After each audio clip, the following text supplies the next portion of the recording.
आप सभी वरिष्ठ साथियों का बहुत बहुत आभार। इस चर्चा में आपने जो विचार व्यक्त किए, जो सुझाव दिए, मैं समझता हूं ये बहुत ही महत्वपूर्ण है। वैक्सीन को लेकर जो विश्वास इस चर्चा में नजर आया है, वो कोरोना के खिलाफ देश की लड़ाई को और मजबूत करेगा। यहां जो प्रेजेंटेशन हुआ, उसमें भी विस्तार से ये बताया गया कि कितने दिनों से प्रयास चल रहे हैं, क्या-क्या चल रहे हैं, अब कहां पहुंचे हैं और किस मजबूती से हम आगे बढ़ रहे हैं। साथियों, इस बारे में बीते दिनों में मेरी सभी राज्यों के मुख्यमंत्रियों से भी लंबी बात हुई थी। टीकाकरण को लेकर राज्य सरकारों के अनेक सुझाव भी मिले थे। कुछ दिन पहले मेरी मेड इन इंडिया वैक्सीन बनाने का जो प्रयास कर रही वैज्ञानिक टीमें हैं, काफी देर तक उनसे बहुत ही सार्थक मेरी बातचीत हुई है। वैज्ञानिकों से भी मिलने का मौका मिला है और भारत के वैज्ञानिक अपनी सफलता को लेकर बहुत ही आश्वस्त हैं। उनका कॉन्फिडेंस लेवल बहुत ही मजबूत है जी। अभी अन्य देशों की कई वैक्सीनों के नाम बाजार में हम सब सुन रहे हैं, लेकिन फिर भी दुनिया की नजर कम कीमत वाली सबसे सुरक्षित वैक्सीन पर है और इस वजह से स्वाभाविक है पूरी दुनिया की नजर भारत पर भी है। अहमदाबाद, पुणे और हैदराबाद जाकर मैंने ये भी देखा है कि वैक्सीन मैन्युफैक्चरिंग को लेकर देश की तैयारियां कैसी हैं।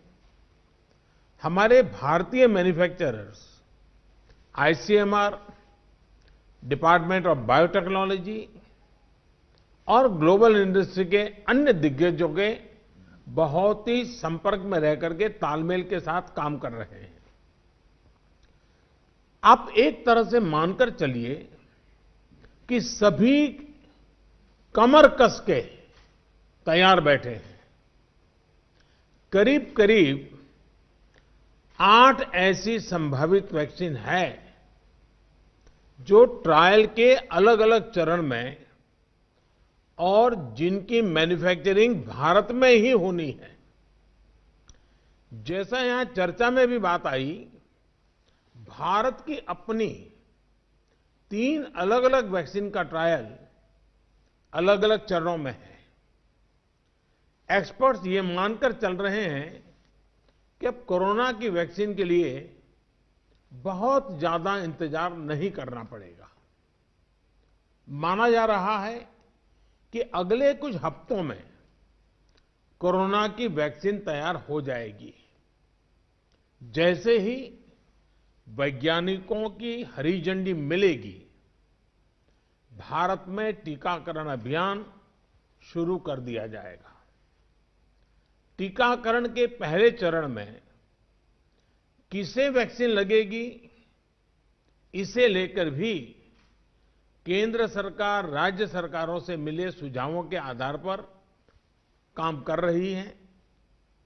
इसमें प्राथमिकता कोरोना के मरीजों के इलाज में जुटे health care workers, frontline workers और जो पहले से गंभीर बीमारियों से जूझ रहे हैं, वैसे बुजुर्ग लोगों को दी जाएगी। साथियों, वैक्सीन के डिस्ट्रीब्यूशन को लेकर भी केंद्र और राज्य सरकार की टीमें मिलकर के काम कर रही हैं। भारत के पास वैक्सीन डिस्ट्रीब्यूशन एक्सपर्टाइज और कैपेसिटी भी है। दुनिया के अन्य देशों के मुकाबले इस क्षेत्र में हम बहुत बेहतर हैं। हमारे पास टीकाकरण के लिए दुनिया का बहुत बड़ा और अनुभवी नेटवर्क भी मौजूद है। इसका पूरा लाभ उठाया जाएगा। जो कुछ अतिरिक्त कोल्ड चेन इक्विपमेंट, अन्य लॉजिस्टिक की जरूरत पड़ेगी, राज्य सरकारों की मदद से उसका भी आकलन हो रहा है।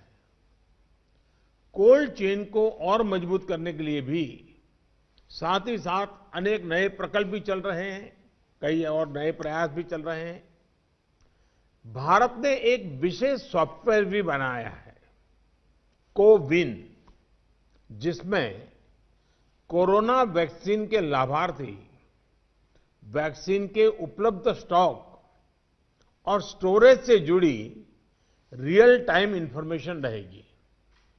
भारत में कोरोना वैक्सीन की रिसर्च से जुड़े दायित्व के लिए विशेष टास्क फोर्स का गठन किया गया था और वैक्सीन से जुड़े अभियान का दायित्व नेशनल एक्सपर्ट ग्रुप को दिया गया है। इसमें टेक्निकल एक्सपर्ट्स हैं, केंद्र सरकार के संबंधित मंत्रालयों और विभागों के अधिकारी हैं, प्रत्येक जोन के हिसाब से राज्य सरकारों के भी प्रतिनिधि हैं। ये नेशनल एक्सपर्ट ग्रुप राज्य सरकारों के साथ मिलकर के काम कर रहा है। राष्ट्रीय और स्थानीय हर जरूरत के मुताबिक फैसले नेशनल एक्सपर्ट ग्रुप द्वारा सामूहिक तौर पर लिए जाएंगे। साथियों, वैक्सीन की कीमत कितनी होगी, इसे लेकर भी सवाल स्वाभाविक है। केंद्र सरकार इस बारे में राज्य सरकारों के साथ बात कर रही है। वैक्सीन की कीमत को लेकर फैसला जन स्वास्थ्य को सर्वोच्च प्राथमिकता देते हुए किया जाएगा और राज्य सरकारों की इसमें पूरी सहभागिता होगी। साथियों, एक राष्ट्र के रूप में भारत ने जो फैसले लिए, जिस प्रकार भारत ने तेजी से वैज्ञानिक तरीकों को अपनाया, उसका परिणाम आज दिख रहा है।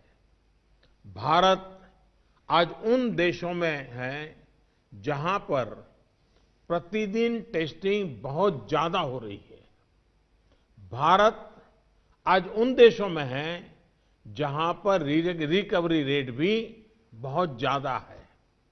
भारत उन देशों में भी शामिल है जहां पर कोरोना की वजह से होने वाली मृत्यु दर इतनी कम है।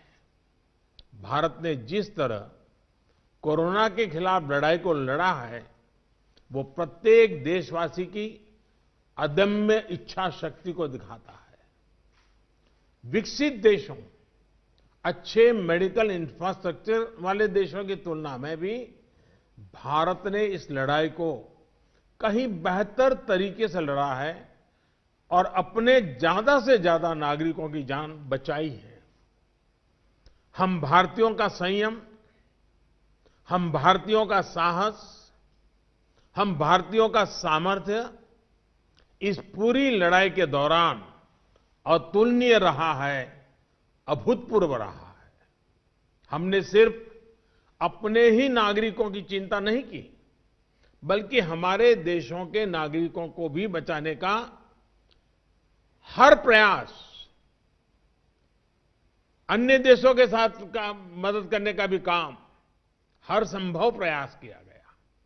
साथियों, फरवरी मार्च की आशंकाओं भरे, डर भरे माहौल से लेकर आज दिसंबर के विश्वास और उम्मीदों भरे वातावरण के बीच भारत ने बहुत लंबी यात्रा तय की है। अब जब हम वैक्सीन के मुहाने पर खड़े हैं, तो वही जनभागीदारी, वही साइंटिफिक अप्रोच, वही सहयोग आगे भी बहुत जरूरी है। आप सभी अनुभवी साथियों के सुझाव भी समय समय पर भी इसमें प्रभावी भूमिका निभाएंगे। आप सभी जानते हैं कि जब भी इतना व्यापक टीकाकरण अभियान चलता है तो अनेक प्रकार की अफवाहें भी समाज में फैलाई जाती हैं। ये अफवाहें जनहित और राष्ट्रहित दोनों के विरुद्ध होती हैं। इसलिए हम सभी दलों का ये दायित्व है कि देश के नागरिकों को ज्यादा से ज्यादा जागरूक करें, उन्हें किसी भी अफवाह में बचाएं। इसके साथ ही हम जानते हैं दुनिया में जिस प्रकार से कर्व बदल रहा है और चित्र कहां से कहां जाएगा कोई कह नहीं सकता है। और ऐसे में हमारे जो प्रूवन रास्ते हैं, प्रूवन हथियार है, उसको हमने कभी भी छोड़ना नहीं है। और इसलिए 2 गज की दूरी और मास्क के प्रति भी हम लोगों को लगातार सतर्क करते रहना है। देश ने अब तक जो प्राप्त किया है, किसी भी तरह की लापरवाही उसे नुकसान पहुंचा सकती है। मैं सभी राजनीतिक दलों के महानुभावों से आग्रह करूंगा, हर एक को आज बोलने का अवसर नहीं मिला है, लेकिन मेरी प्रार्थना है कि आप लिखित भेजिए। आपके सुझाव बहुत काम आएंगे, आपके सुझावों को गंभीरता से लिया जाएगा और योजना में वो भी बहुत पूरक होंगे। इन सभी आग्रह के साथ मैं आज आप सभी का बहुत बहुत आभार व्यक्त करता हूं। आपने समय निकाला, बहुत बहुत धन्यवाद।